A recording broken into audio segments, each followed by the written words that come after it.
Akala namin magiging madali ang lahat dahil dalawa lang sila. Pero hindi ko akalain na ganito ang gagawin nila sa amin. Biglang naglumpasay si Bukoy-koy. Ngayon nga nagmadali kaming lahat para makagala itong dalawa. Ang isinama muna namin etong si Bukoy-koy at si Sianil. At yung mga may iwan nga nagprepare naman ako nito sa kanila. Hindi ko na kailangan magluto ng ulam dahil dito sa Saucy Wet Food. Everyday talaga sila nakakakain ng karne dahil dyan. Para iwas paglalagas sa mga balahibo nila, eto ang nilalagay ko sa kanila. Sila muna ang may iwan dito dahil dalawa lang ang kaya naming isama. Pagkatapos nga itsaka na kami umalis. Nung una nga itiwalang-tiwala kami na hindi kami mahihirapan dahil dalawa lang naman ang isasama namin. Pero etong dalawang kasama namin talagang katumbas ng 10. Medyo malapit lang to sa amin kaya naman hindi ganun kahaba ang biyahe. Nilabas na nga namin etong pamalakasan nilang wagon. Sobrang tibay nito at kahit ilang kilo pa ang ilagay dyan talagang hindi nasisira agad. Diyan pa lang talagang kitang-kita ko na ang mga ngitian ni Bukoy-koy. Napakalayo ng pinagparkingan namin kaya naman napakalayo din ang lalakarin namin papunta doon. Hapon na nga nito kaya naman hindi na ganun kasakit ang init. Diyos ko dahil hindi ko naman akalain na ganito pala kahirap dahil ang dami namin tatawirin. Akala namin magiging madali ang lahat dahil dalawa lang sila. Nagmadali na nga kami nito para makatawid nga kami agad. Talagang pinara namin lahat para lang huminto. Medyo may kabigatan pa naman ang daladala namin kaya naman mabagal kami tumawid dyan. Buti na lang mababait yung mga sasakyan at talagang humihinto kapag papatawid na kami. Diyos ko dahil lahat isasakripisyo makagala lang itong dalawa. Malapit na nga kami sa pupuntahan namin dahil last day na nga daw ito. Ang pinunta lang talaga namin dito ay yung mga freebies. Pagpasok nga namin behave lang yung dalawa. May mga iilan nga na mga nakakakilala sa amin at nagpa-picture kala Bukoy-koy at Sianil. Nakakatuwa naman dahil may nakakakilala dito sa amin. Pagpasok nga namin dito aliw na aliw kami sa mga fur babies nila. Nakita ko yung isa dito sa sobrang pagod niya nakatulog na. Pumunta kami dito para makagala naman sila Sianil at Bukoy-koy. Pero bakit naman mas kami pa ang nag-enjoy? Nakakatuwa dahil hindi lang mga dogs and cats ang nandito. Noong una nga nakakatakot pang hawakan. Pero nung nasubukan na namin siyang hawakan nakarating na siya dito sa may taas. Habang namimili nga kami dito nagulat ako dahil may biglang lumapit. Sa sobrang tuwa niya kala Sianil at Bukoy-koy kinuwanan niya ng picture. Naglakad-lakad pa kami nito dahil baka mabiyayaan ng mga freebies. Nahirapan kami dito dahil sobrang daming tao at kahit naglalakad ka talagang matatraffic ka. Kaya naman kahit siksikan talagang makikipagsapalaran. Buti na lang talaga nakilala kami ng owner ng Fur Fun. Sabi ko nga bibili ako pero binigay niya na lang ng libre para kala Bukoy-koy at Sianil.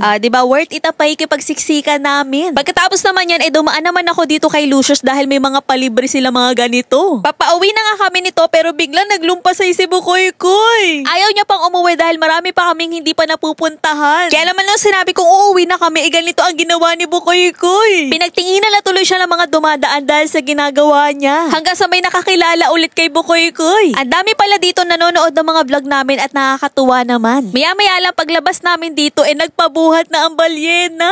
Napagod na si Sianil kaya naman ayaw na maglakad at nagpabuhat na lang. Andito naman na kami malapit sa MOA kaya naman gumala na din kami dito. Pumunta kami dito sa pet restaurant para nga mawala ang pagod nila. Yang binigay nga namin for pets only at hindi yan sa amin. Hindi namin kakayanin kapag magpapabuhat pa si Sianil kaya naman pinagpahinga muna namin sila dito.